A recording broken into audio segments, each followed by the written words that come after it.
가족들과 함께하는 채널 우리 아이 연구소. 장애아이 동생 낳을까 말까 하는 영상에 달린 댓글인데 저희가 한 번 더 생각하는 시간을 가져보고자 합니다. 먼저 댓글 읽어드릴게요. 둘째는 부모 욕심이죠. 전 비장의 형제입니다. 둘째까지만 낳으실 거면 낳지 마시고 셋째까지 낳으실 거면 낳으세요. 전 딱 형제인데 머리가 깨질 것 같습니다. 저도 의지할 수 있는 동생이 있었으면 좋겠어요. 막말로 저도 도망치고 싶습니다. 라는 댓글이에요. 그러니까 저희가 한 2번 그러니까 장애 아이가 있는데 둘째를 낳을 것인가 말 것인가에 대한 이야기를 한 2번 했었던 것 같아요. 근데 이제 다시 글이 왔어요. 비장의 형제 당사자에게 나는 도망가고 싶다. 애를 낳으라는 말을 그렇게 무책임하게 하면 어떡해 라는 의견인 것 같고, 저는 어떤 댓글도 하나 봤냐면, 나는 그러니까 장애 아이를 키우고 있는데 굉장히 힘들게 이 아이를 키우고 있는 걸 보면서 둘째를 낳으라고 하는 사람들 너무 심한 말 아니에요? 약간 이런 글도 봤어요. 그런 사람들은 약간. 그런 사람들은 도대체 뭐냐, 어떻게 내가 이 장애 아이를 이렇게 힘들게 키우고 있는데 둘째 낳아야지 일단 성질나는 말을 하느냐라는 느낌이었어요. 그래서 그런 글도 봤는데 어떻게 생각하십니까? 전 너무 이해돼요. 이렇게 말씀하시는 형제분이라고 하니까. 네, 당연히 그렇지.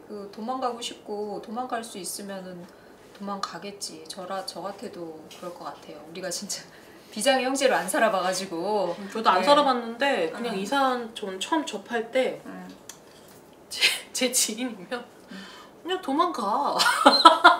아니 뭘 지금 그러니까 모르겠어요. 상황이 어떤지 모르겠는데 부모가 지금 네가 옆에서 이렇게 해야 된다라는 그 책임을 어떤 책임을 받으셔서 그런지 모르겠는데 어떤 지금 시기고 어떤 연령이시고 이런 건 잘 모르겠는데 당사자가 지금 머리가 깨질 것 같고 난 너무 지금 너무 싫고 난 의지할 수 있는 사람도 없는데 그러니까 동생이라고 하는 의지할 수 있는 동생이 있었으면 좋겠어요 라고 말하는 거 보니까 동생일까요? 그러니까 모르겠어요. 그러니까 장애 형제가 생기면 밑에 동생이 장애 형제가 위인지 아래인지 모르겠지만 자기는 그냥 딱 형제라는 거지. 둘밖에 없다. 사람과 저는 그러니까 또 하나가 생긴다면 당연히 동생이니까 동생이 있었으면 좋겠어요. 그러니까 저는 약간 물리적으로 도망가라는 얘기는 아니었고 그냥 정서적으로 지금 너무 힘든 거잖아요. 사실은 그냥 정서적으로라도 도망가세요. 난 약간 내 지인이면 뭘 그렇게까지 머리가 깨지고 그럴 것 같으면 그러니까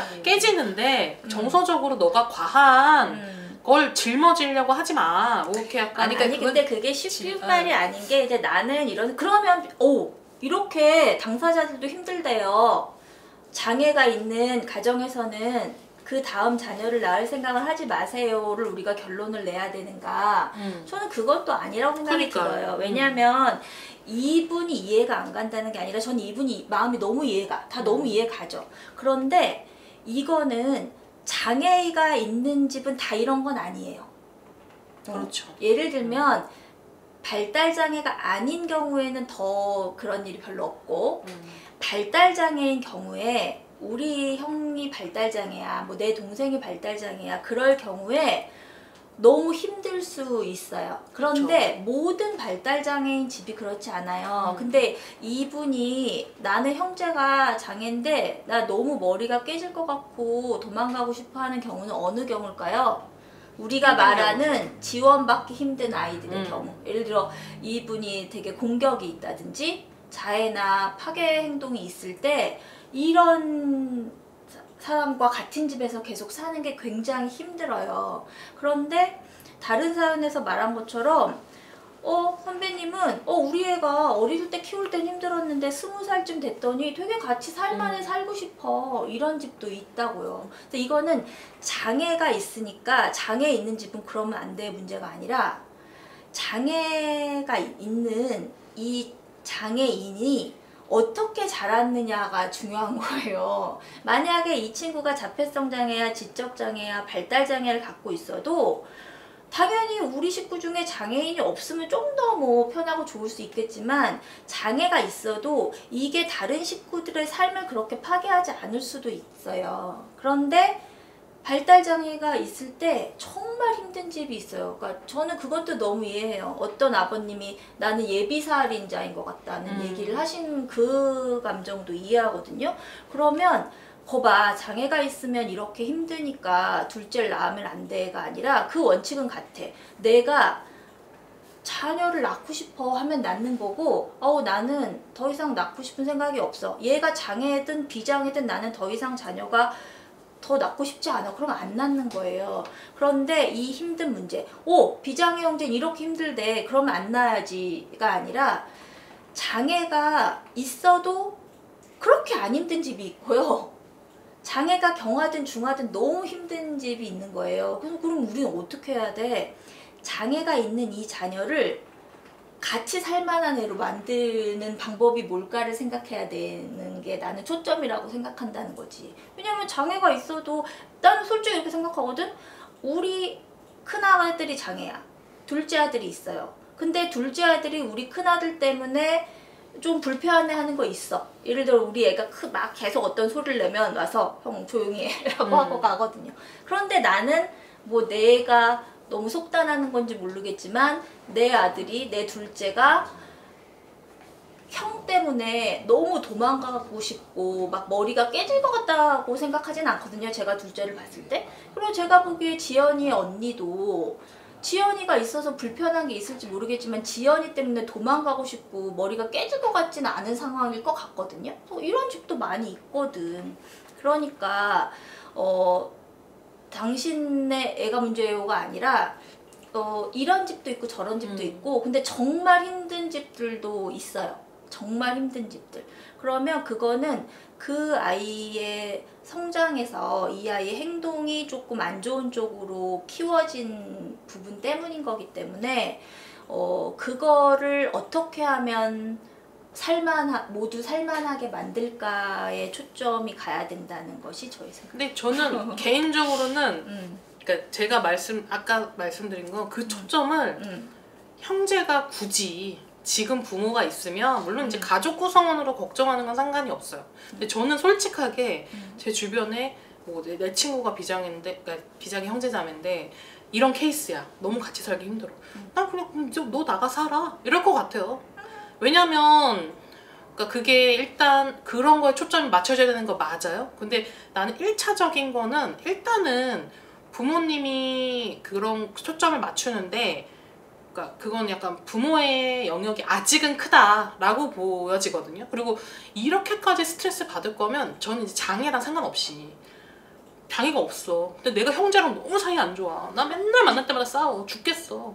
그러면 어떻게든 내가 기숙사를 나가든 뭐 숙식이 제공되는 직장을 갔든 좀 떨어져 있는 것도 무조건 우리는 가족이 무조건 똘똘 뭉쳐서 뭔가 얘 초점에 맞춰서 온 모든 가족 구성원이 다 노력해야 돼. 저는 이렇게 생각 안 하거든요. 근데 일단 사연자, 그러니까 댓글 주신 분이 표현만으로도 어떤 게 힘든지 모르겠지만 사실 아이가 힘든 경우도 있을 수도 있는데 그런 것도 있거든요. 약간 좀 연세가 있으신 어머니들 중에 약간 좀 자녀, 그러니까 비장애 형제 자매한테 계속 뭔가 은연중에 자꾸 맡기는 상황이 되거나, 왜냐면 얘 볼만하니까 엄마 좀 이제 일 좀 보고 올게. 네가 뭐 예를 들면 형 데리고 뭐 어디든 갔다 와.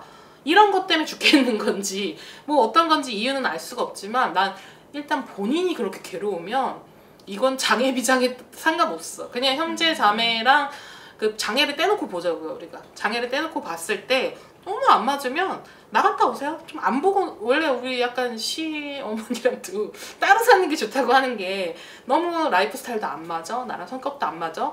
자꾸 같이 있으면 부딪히잖아요. 조금 내가 숨통 트일 수 있을 정도의 그런, 만약에 삶의 여유를 찾을 수 있는 기회가 있으면 저는 주저하지 말고 뭐 가보시라.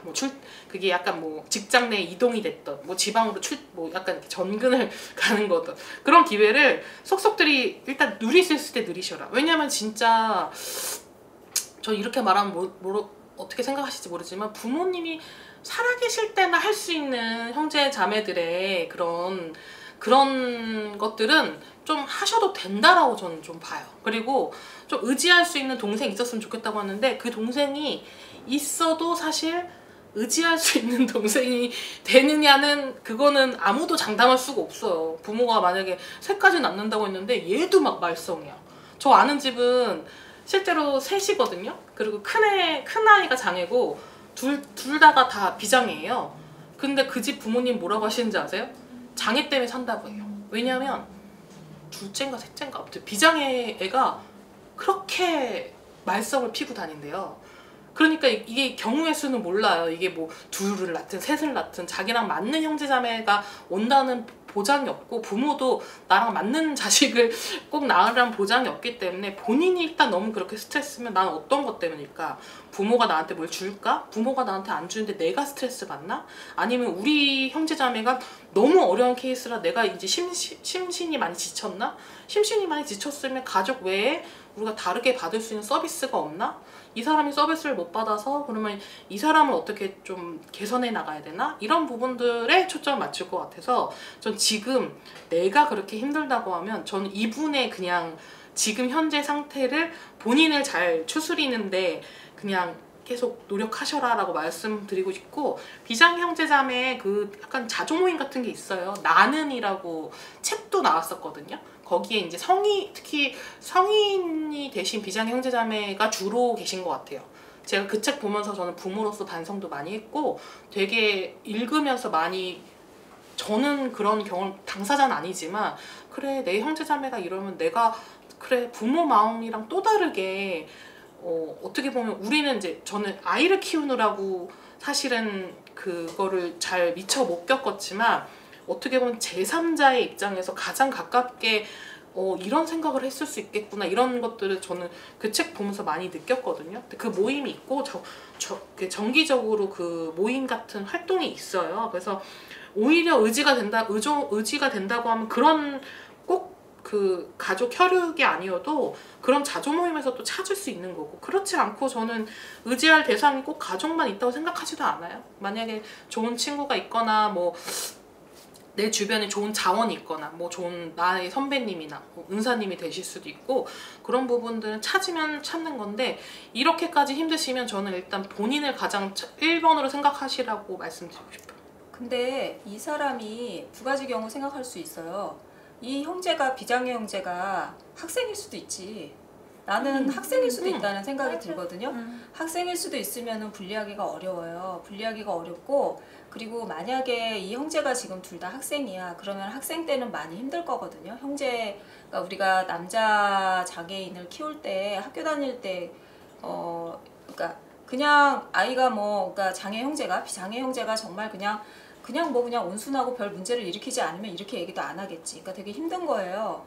되게 힘든데 내가 만약에 지금 이분이 사연 보내신 분이 학생이야. 그러면 분리하기 어려워. 근데 이분 입장에선 그렇지. 이렇게 힘든 삶이 계속될 거야. 끝나지 앞이 보이지 않을 거야. 않잖아. 끝나지 않을 거야. 우리 채림이도 그런 때가 있었거든요. 그러니까 지금 우리가 아이를 키우면 아이가 굉장히 힘든 구간이 있잖아요. 장애 아이들이 굉장히 힘든 구간이 있어요. 그럼 그거는 온 가족이 다 힘들어요. 그치. 그러면은 우리 부모들도 이 삶이 계속되지 않을까?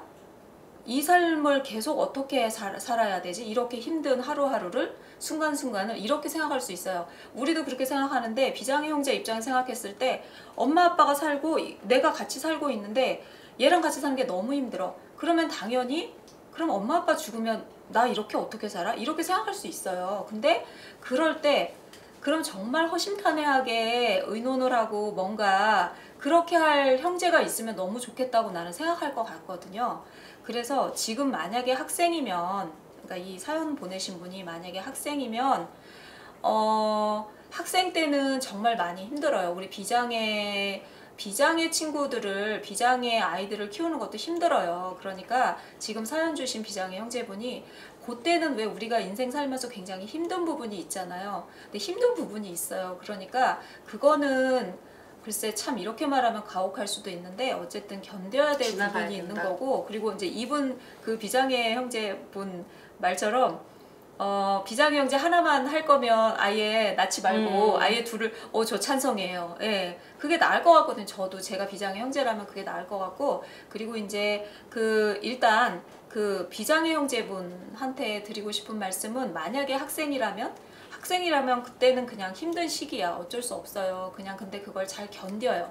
근데 그걸 견디잖아요. 그러면은 내가 학생인데 나는 다른 친구들이랑 상황이 다르잖아요. 상황이 다르잖아. 다른 친구들은 장애 형제가 없는 친구들이 더 많잖아. 근데 그거는 인생에 앞으로 어떻게 달라질지 몰라요. 내가 장애 형제랑 같이 살아서 내 인생이 더 많이 그걸 경험하지 않은 사람들보다 꼭 불행하리라는 법은 없어요. 그러니까 꼭 그렇게 생각하지는 말아요. 어쨌든 힘들지. 힘든데 견뎌요. 힘든데 견뎌봐요. 힘내세요. 이러면 참 그게 되게 기분 나빠요. 나도 그 경험이 있어서 알지만 어쨌든 지금은 그래요. 그런데 반드시 그 장애 형제 때문에 내 삶이 나는 계속 불행할 거야 앞으로. 쟤 때문에, 형 때문에. 그렇지 않아요. 그거는 확실한 거고 그 다음에 만약에 부모님이 이제 이런 어떤 비장애 형제에 대해서 걱정하시는 부모님이 이 채널 보시는 분들이 혹시 계시면 저는 그 얘기를 꼭 부모님들한테 해드리고 싶어요. 비장애 형제한테 앞으로 국가제도나 이런 것들 잘 설명하셔야 돼요. 미리. 불안하지 않게. 너무 막연하게 불안하지 않게. 아 지금 엄마 아빠가 죽으면 내가 이 비장애 형제를 다 책임져야 되는 장애 형제를 내가 다 책임져야 돼? 그런 부담을 주지 않도록 그러면 말로는 안 되는 거죠. 너 부담 갖지 마. 한다고 부담이 안 되냐고. 부담돼요. 부담 된다니까요. 그러면은 야 앞으로 국가제도가 이렇게 할 거고 그리고 그거를 자꾸 써봐야지. 그러니까 우리 채림이 같은 경우에는 내가 국가 그 복지 서비스를 많이 받고 있잖아요. 그러니까 몰라 속 얘기는 아직 안 해봤는데 지금은 굉장히 우리 그 채림이가 굉장히 편안해진 걸 느껴요. 편안한 걸 느껴. 편안한 걸 느껴요. 편안한 걸 느끼니까 물론 그러면 우리 채림이는 앞으로는 이렇게 살겠구나. 엄마 아빠가 죽으면 이렇게 살겠구나라는 어떤 기본적인 자기한테 로드맵이 있으니까 좀 덜 불안하겠죠. 왜냐하면 내가 이 정도에 받으면 나는 요만큼만 하면 되겠구나라는 실제 그 사례를 내 눈앞에서 이미 보고 있으니까. 근데 아직 그러니까 그런 정보 있잖아요. 우리 부모님들이 정보를 너무 몰라. 그러니까 일단 공부하셔야 돼요. 앞으로 사회가 어떻게 바뀔 건지, 이 사회에서 발달장애는 어떤 존재로 살아갈 건지에 대한 정보가 일단 있어야 돼. 그리고 그 정보를 일단 알고 난 다음에 그 다음에 그거를 비장애 형제들한테 무슨 뭐 학습을 시키라는 얘기가 아니에요. 뭐 이렇게 자연스럽게 어떤 국가의 복지 서비스를 받아가면서 이 장애 형제가 어떻게 지역사회에서 살고 있는지를 보여주면 돼요. 보여주면 그걸 그냥 자연스럽게 봐요, 옆에서. 저렇게 사는구나. 그러면 막연한 불안감이 덜 할 거예요. 그리고 그렇게 자연스럽게 사람들이랑 학생이면 학생일 때 어떤 공교육 받고 그 다음에 지역사회에서 사는 거 이렇게 보고 복지 서비스를 이용해서 보고 그 다음에 성인이 됐어. 성인이 됐을 때 이렇게 살아가는 거를 비장애 형제 입장에서 보잖아요. 그러면 생각을 하게 돼. 그러면 좀 정리를 할 수 있다니까. 그러면 장애 형제는 이렇게 앞으로 살겠구나. 그러면 내 역할은 뭐지? 그거를 말을 하지 않아도 내 역할을 알게 돼. 왜냐면 부모가 그런 역할을 했을 거니까 그걸 그냥 보면 된다고요. 그러니까 10년 전에 저 지연이가 10살 이럴 때는요. 제가 이렇게 사회활동을 이렇게 정말 새벽에도 사회활동을 하고 밤에 야근을 하고 이런 걸 상상을 못했어요. 근데 10년 만에 이렇게 세상이 바뀌었잖아.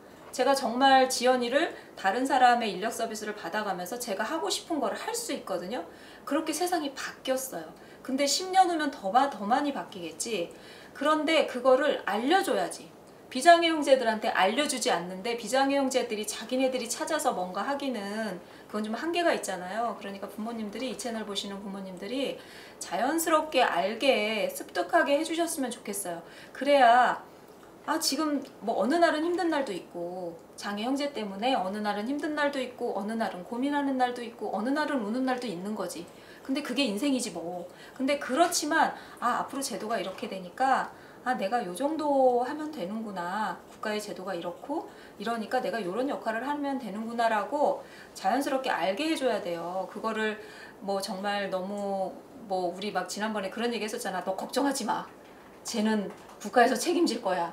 라는 말이 아 그래? 근데 그게 어떻게 책임진다는 거야? 너무 실체가 없으면 공허하잖아요. 또 어쩐다는겨? 국가에서 데려간다는겨? 어떡하라는겨? 이런데 그냥 자연스럽게 이 사람이 지역사회에서 살고 있는 걸 보여주고 복지 서비스를 받는 거를 이렇게 자연스럽게 보여주면은 그래서 저희 남편도 별로 걱정을 안 하더라고요. 저희 남편도 걱정 안 하고 그래서 이렇게 가끔 부모님들 만났을 때 너무 막연하게 걱정하시고 막 이런 부모님들 만나잖아요. 우리 남편이 그럼 되게 답답해해요. 자기는 복지 서비스나 이런 것들을 알고 앞으로 방향이 어떻게 될 걸 아니까 그런 거에 대해서 조금 덜 불안해 하는데 그걸 전혀 모르는 분들은 정말 막연한 불안감이 있는 거잖아요. 그래서 사연 보내신 분, 형제분 저는 충분히 공감해요. 공감하는데 어쨌든 지금으로 봐서는 부모님한테는 지금 그러니까 이 사연 보내신 분한테는 동생이 없을 확률이 더 많은 거잖아요. 지금 부모님이 이미 어떻게 동생을 할 수 없을 수도 그런 상황이잖아요. 그러면은 부모님이 만약에 정보 접근성이 떨어진다. 우리나라의 그 어떤 발달장애인에 대한 복지 서비스나 제도나 이런 거에 대한 정보 접근성이 떨어지면 형제분이 좀 적극적으로 찾아보면 더 많이 찾아볼 수 있고 아 그럼 정책이 이렇고 우리 그 장애 형제의 삶이 이렇게 바뀌겠구나. 그러면 조금 덜 고민하실 거예요. 그래서 지금 막 미치겠죠. 지금 막 미치겠지. 근데 이거 잘 넘겨야 돼요. 그러니까 1년 365일 계속 미치겠지라는 상태가 되진 않는다고. 어느 날은 조금 덜 미치겠지 이런 날이 있고 또 어느 날은 아 오늘 좀 괜찮구나 이런 날이 있고 이렇게 지나다 보면 편안한 날이 더 많아질 수도 있고 그래요. 삶이 그런 거지 뭐. 하여튼 그렇게 조금 너무 뭐랄까 아 앞으로 나 정말 계속 다 이렇게 살아야 돼. 엄마 아빠 돌아가시면 나 이렇게 그렇게는 안 되니까 너무 그렇게 절망적으로 생각 안 하셨으면 좋겠어요.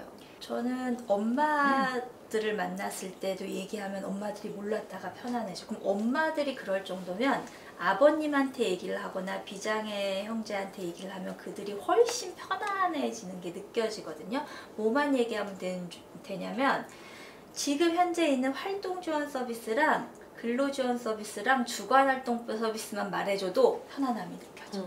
왜냐하면 그러면 근로지원 서비스를 얘기하면 그럼 우리 애가 꼭 취업해야 된단 말이야 이렇게 생각하잖아요. 그런데 주간활동 서비스 시간이 많이 있어요. 그래서 근로지원을 받아도 우리 애들이 보통 4시간 노동 많이 한다고 했잖아요. 그러면 얘가 4시간 노동을 할 수도 있고 뭐 6시간 하는 친구도 있지만 이 회사를 다니다가 이 회사를 잘린다든지 얘가 이 회사 그만 다니고 싶을 수가 있잖아요. 그러면 근로지원 서비스를 못 받거나 아니면 우리 애는 근로를 안 해. 그런 친구들은 주간활동 서비스 이렇게 늘리면 되거든요. 그래가지고 활동지원 서비스 시간, 근로지원 서비스 시간, 주간활동 서비스에서 주간활동 서비스 시간은 이 근로에 따라서 늘렸다가 줄였다 할 수 있어요. 그리고 와서 집에 와서 밥 먹고 자잖아요. 그러면 특별히 의료적으로 이 친구가 밤에 잘 때도 꼭 필요해. 이런 친구들을 위한 서비스 우리가 지금 이제 24시간 지원체계 마련해달라고 운동하고 있지만 만에 하나 그게 아직 안 이루어져도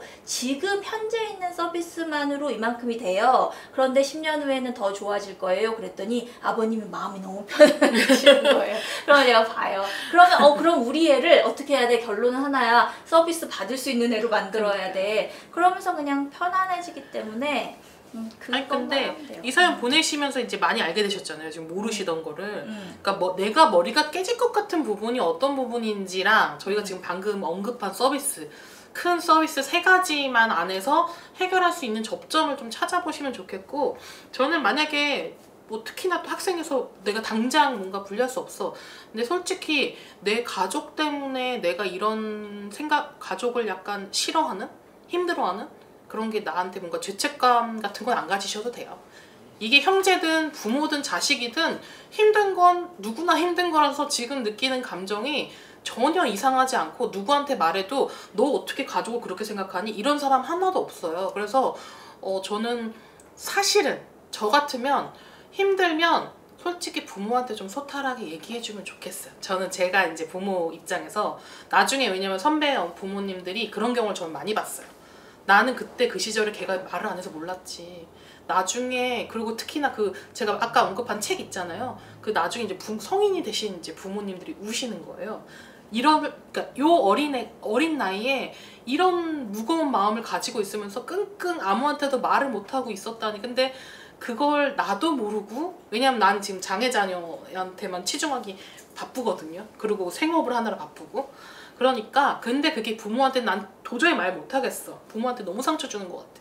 그러면 진짜 잘하신 거예요. 이렇게 사연 보내세요. 머리가 깨질 것 같고 어디다가든 이렇게 좀 토로하셔야 돼요. 그렇게 힘들다는 거는 너무 당연한 일이고 너무 그렇다고 해서 누가 손가락질하지 않고 되게 전 건강한 일이라 생각하거든요. 나의 힘든 점을 이렇게 누군가한테 얘기할 수 있다는 게 오히려 장기적으로 봤을 때도 본인한테도 더 도움되실 거예요. 그게 만약에 내가 알고 나한테 되게 신뢰가 깊은 사람이면 더 많은 내가 피드백 뭐 이런 공감이나 위로를 받을 수도 있겠지만 나는 그게 싫어. 그럼 이렇게 그냥 익명의 사연에도 나 누구 때문에 이렇게 힘들고 나 사실 뭐 때문에 머리가 깨질 것 같은지는 잘 모르겠지만 있으면 더 아마 뾰족한 답변을 주실 거예요. 이건 이렇게 연결하면 되고 이건 이렇게 연결하면 되고 너는 아무 걱정하지 않아도 돼 라는 말을 해줄 수 있겠지만 어쨌든 지금 이 영상에서 저희가 제공한 정보만으로도 이미 좀 이 부분은 그럼 내가 괜히 섣부른 걱정이었네? 이런 부분이 또 있을 수 있으니까 지금처럼 전 잘 해소하시면서 살기를 바라고 건강하신 거예요. 전혀 이상한 거 아니고 저희도 다 공감합니다. 발달장애인 가족들과 함께하는 채널 우리 아이 연구소.